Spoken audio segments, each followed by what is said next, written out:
Shalom, sahabat John Pregador. Senang sekali bisa bertemu kembali dengan sahabat di channel ini. Terima kasih sahabat sudah mendukung channel ini sampai hari ini. Saya berdoa kepada Tuhan, kiranya Tuhanlah yang membalas dan memberkati kita semua. Pada kesempatan kali ini, kita akan dilayani oleh seseorang yang tentu pasti akan memberkati kita. Oleh sebab itu, mari kita dengarkan baik-baik pesan yang akan dibagikan. Bila perlu, kita catat dan kita bagikan kepada orang-orang yang kita kasihi, sehingga mereka juga mendapat berkat seperti kita. Baiklah, langsung saja kita dengarkan pesan penting yang akan memberkati kita semua oleh seorang yang dipakai Tuhan luar biasa. Namun sebelumnya, mari kita berdoa. Tuhan, terima kasih buat kesempatan kali ini kami akan mendengarkan sesuatu pesan yang sangat penting yang tentu pasti akan memberkati kami. Berkatilah hambamu ini, anakmu ini, sehingga boleh menyampaikan isi hatimu dengan baik, dan berkati pendengar setia John Pregador. Terima kasih Tuhan, kami siap mendengarkan pesan penting ini. Demi nama Yesus. Amin.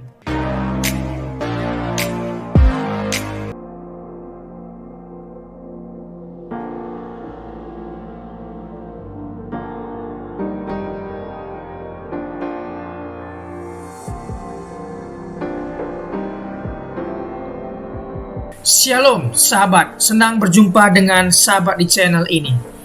Hari ini kita akan membahas satu tema, yakni ayat-ayat Alkitab yang ditakuti iblis. Tentunya ayat ini bukanlah mantra, akan tetapi kita tahu dari ayat ini bahwa kekuatan Tuhan lebih dahsyat dan kita bisa gunakan. Mari kita sama-sama belajar tentang hal ini. Iblis adalah musuh abadi manusia menurut Alkitab, menggoda dan mengancam kehidupan rohani. Mari kita jelajahi ayat-ayat yang menyingkap kekuatan dan ancaman iblis dalam Alkitab. Makna dan peran iblis dalam Alkitab. Pembeban. Kejadian 3 ayat 1. Iblis memikat Hawa untuk memakan buah terlarang. Iblis memikat Hawa untuk memakan buah terlarang. Inilah kesalahan terbesar yang dilakukan manusia sehingga dosa masuk ke dalam hidupnya, membebani manusia dengan dosa. Sampai hari ini manusia dibebani dengan dosa. Musuh. 1 Petrus 5:8. Iblis berjalan keliling seperti singa lapar, mencari orang yang dapat ditelannya. Sampai kapanpun manusia akan selalu digoda, diancam, ditipu, dan lain sebagainya oleh iblis. Karena iblis ini berjalan keliling seperti singa lapar yang siap menerkam dan siap menelan siapapun manusia itu. Lebih-lebih ya anak-anak Tuhan ataupun pendeta dan sejajarnya. Mereka selalu mencari celah untuk menjatuhkan kepala sehingga anggotanya pun runtuh. Itulah iblis. Iblis adalah musuh abadinya kita. Berikutnya, pembuat kebohongan. Yohanes 8 ayat 44. Iblis adalah ayah dari segala kebohongan, membuat manusia tersesat. Ini kita sadari bahwa inilah iblis, kata Alkitab, pembeban, pemusuh, pembuat kebohongan atau penipu. Iblis sebagai godaan dalam kehidupan manusia. Pertama, Roma 7:21. Dalam diriku, setan membuatku melakukan apa yang tidak ku kerjakan. Jadi kita harus menguasai diri kita. Mungkin kita sudah berdoa, berpuasa, akan tetapi godaan itu terus akan ada. Selama kita hidup di dunia ini, godaan akan terus ada. Iblis itu ulet. Iblis itu terus menerus dan tidak pernah bosan untuk mencobai menggoda manusia. 2. Keinginan daging. Galatia 5 ayat 17. Setan menggoda manusia melalui keinginan daging, menghasilkan perbuatan jahat. Sangat jelas dalam Galatia 5 ini, apa saja keinginan daging. Itu dijabarkan sangat detail. Dan kemudian juga dijelaskan tentang keinginan roh, buah-buah roh itu. Jadi, di sini bertolak belakang. Kita yang di dalam Tuhan mestinya kita hidup dalam roh dan melakukan buah roh. 3. Trik dan siasat. 2 Korintus 11 ayat 14. Setan dapat menyamar sebagai malaikat terang, mencoba mengelabui manusia. Sekali lagi, setan dapat menyamar sebagai malaikat terang. Tapi dia tidak bisa menyamar seperti Tuhan. Menyamar seperti malaikat terang. Seolah-olah itu benar, baik, kedengarannya itu indah dan sebagainya. Tetapi dia sedang mencoba mengelabui manusia. Maka dari itu dalami Alkitab sehingga kita tahu ini adalah serangan iblis atau godaan iblis dan ajaran iblis. Mari dalami Alkitab. Ayat-ayat yang mengungkapkan kekuatan iblis. Yakobus 4 ayat 7. Berserah dirilah kepada Allah, lawanlah setan, dan dia akan lari daripadamu. Kita harus berserah kepada Tuhan. Berserah diri kepada Allah, lawanlah setan, dan dia akan lari daripadamu. Jadi, kita harus memiliki hubungan intim dengan Tuhan, yakin penuh kepada Tuhan bahwa kekuatan yang Tuhan berikan itu atau roh yang Tuhan berikan ini lebih besar daripada roh yang ada di dunia ini. Lawanlah setan dan dia akan lari daripadamu. Pertama-tama, berserah kepada Tuhan. 2. 1 Petrus 5 ayat 9. Teguhkanlah hatimu dalam iman, karena kamu tahu bahwa saudara-saudara seimanmu di seluruh dunia harus menjalani penderitaan yang sama seperti kamu. Kita harus teguh hati dalam iman. Apapun yang terjadi, godaan, cobaan, penderitaan, teguh hati dalam iman. Karena kita sudah melihat zaman dulu bahwa orang-orang percaya dianiaya, mereka didera, ditindas, bahkan mereka harus mati untuk iman mereka. Mereka sudah lakukan dengan luar biasa. Kita juga harus teguh hati dalam iman. 2 Petrus 2 ayat 11. Supaya kita tidak dikecewakan oleh musuh kita, yaitu setan. Sebab kita tahu maksud-maksudnya secara baik. Nah, ini dia, malaikat iblis bisa menyamar jadi malaikat terang. Jadi mari kita baca firman Tuhan teguh sehingga kita tahu membedakan mana yang benar dan salah. Ayat-ayat yang memperingatkan tentang pengaruh iblis. 1 Tesalonika 3 ayat 5. Setan ingin menggoda kita agar iman kita sirna. Setiap hari setan menggoda kita. Jadi setan ini pun punya spesifikasi, keahlian khusus. Untuk pendeta tentunya ada setan keahlian khusus untuk menggoda dari segala penjuru. Sehingga kalau pendetanya jatuh, jemaatnya pun akan, pendeta aja bisa jatuh gitu ya. Dia menuduh pendeta dan sebagainya. Sehingga jemaatnya pun melakukan dosa yang sama. Itu makanya pendeta itu tanggung jawabnya sangat besar. Dia harus memiliki iman yang kuat dan hubungan intim yang baik dengan Tuhan. Yudas 1:9. Malaikat Mikael dalam pertengkaran dengan iblis tidak berani menghakimi iblis dengan mengeluarkan penghakiman penghujatan terhadapnya. Karena penghakiman hanya milik Tuhan, iblis akan dihakimi di akhirat atau di akhir zaman. Jadi kekuatan dan pengaruh iblis ini luar biasa. Oleh karena itu kita yang di dalam Tuhan, kita bisa lawan dengan kuasa darah Yesus. Ayat-ayat yang mengajarkan manusia untuk melawan iblis. Pegang perisai iman. Inilah ayat-ayat yang kita bisa gunakan untuk melawan iblis. 2 Tesalonika 3 ayat 3. Allah adalah yang setia. Ia akan melindungi kamu daripada yang jahat. Jadi kita percaya Allah setia, Allah akan melindungi kita dari segala yang jahat. Maka itu pegang perisai iman. Lawan iblis dengan tidak gentar. Memang kita tahu bahwa musuh kita bukanlah darah dan daging. Musuh kita adalah penguasa-penguasa di udara, iblis dan antek-anteknya. Kita lawan dengan kuasa darah Yesus. Dengan tidak gentar, sebut nama Yesus, darah Yesus. Berdoa setiap saat. Matius 26 ayat 41. Berjaga dan berdoalah supaya kamu jangan masuk ke dalam pencobaan. Karena roh memang penurut tetapi daging lemah. Jadi kita tahu bahwa iblis akan terus mencoba menggoda di dalam sisi daging.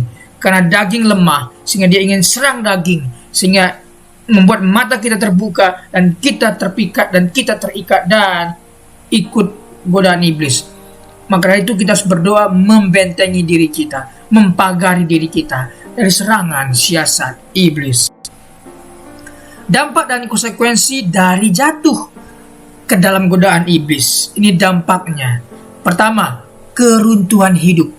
Amsal 5 ayat 23. Mengikutimu, orang jatuh ke lubang maut hingga hidupnya hancur, tak ada harapan.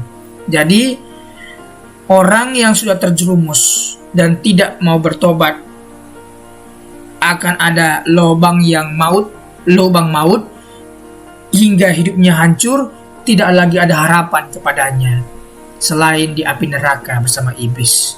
Inilah iblis yang akan dilakukan agar kita jatuh dan godaannya. 2. Mengabaikan kebenaran. 2 Tesalonika 2 ayat 10-11. Karena mereka tidak menerima kebenaran, Allah membiarkan mereka terjerat dalam kebohongan. Jadi, jangan abaikan firman Tuhan. Baca firman Tuhan, renungkan firman Tuhan, dan aksikan firman Tuhan. Maka engkau akan punya kekuatan dan tentunya terhindar dari godaan iblis. 3. Kehancuran keluarga. Yohanes 10:10, iblis datang hanya untuk mencuri, membunuh, dan memusnahkan atau membinasakan. Jadi, orang yang jatuh dalam godaan iblis ini, keluarga hancur. Karena iblis itu mencuri kebahagiaan, membunuh sukacita kita, dan membinasakan kerukunan harmonis dalam keluarga. Jadi, inilah dampak dan konsekuensi dari jatuh ke dalam godaan iblis. Nasihat dari Alkitab untuk melindungi diri dari pengaruh iblis. 1. Tanamkan firman Tuhan. Ya, Yosua 1:8, janganlah engkau melupakan hukum yang telah kuberikan kepadamu. Renungkanlah itu siang dan malam, supaya engkau berbuat setuju dengan segala yang tertulis di dalamnya. Hanya dengan itu engkau akan beruntung. Jadi kita melakukan sesuai dengan apa yang tertulis dalam firman Tuhan. Itu yang membuat kita beruntung, berhasil beruntung dalam apapun yang kita kerjakan. Tanamkan firman Tuhan, hukum Tuhan dalam hidup kita. Renungkan siang dan malam. 2. Pakailah perlengkapan Allah.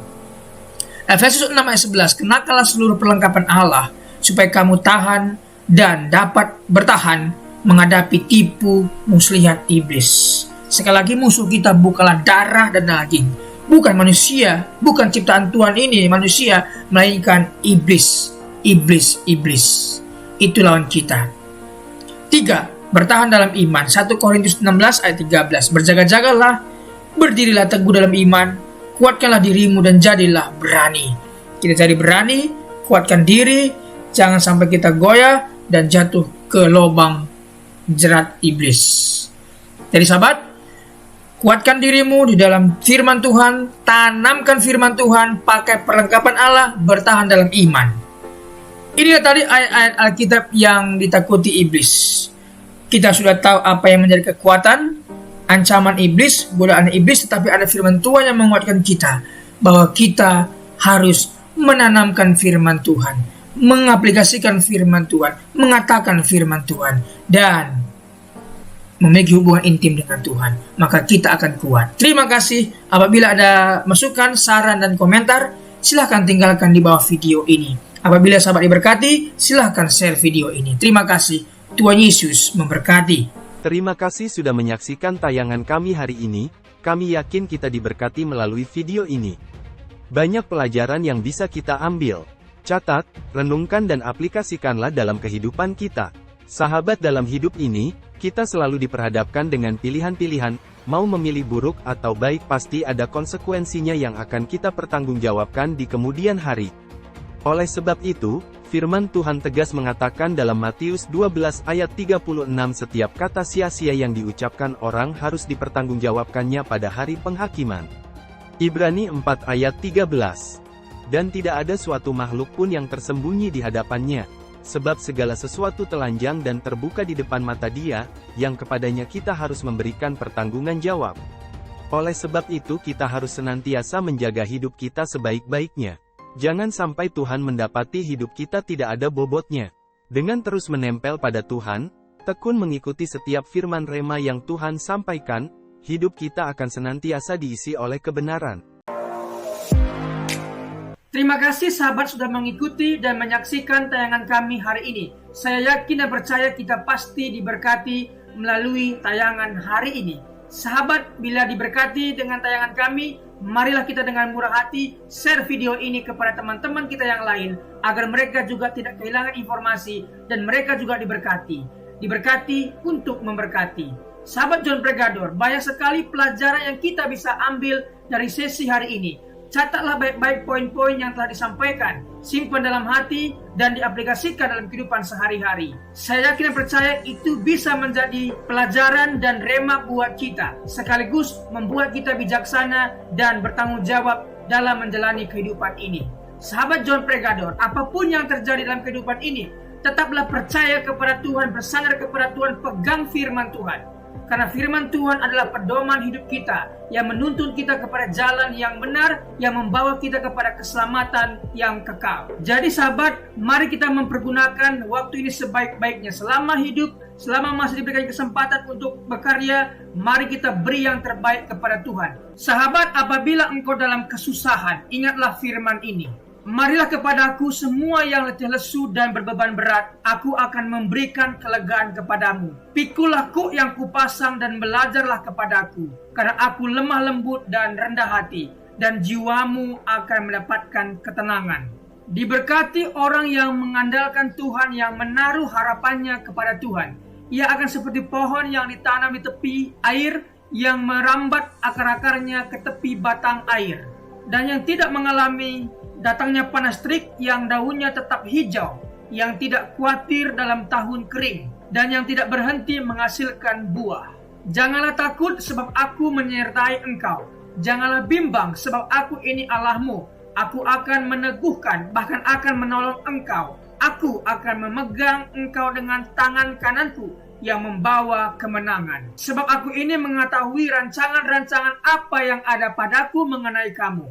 Demikianlah firman Tuhan, yaitu rancangan damai sejahtera dan bukan rancangan kecelakaan, untuk memberikan kepadamu hari depan yang penuh harapan. Tuhan memberkati engkau dan melindungi engkau. Tuhan menyinari engkau dengan wajahnya dan memberikan engkau kasih karunia.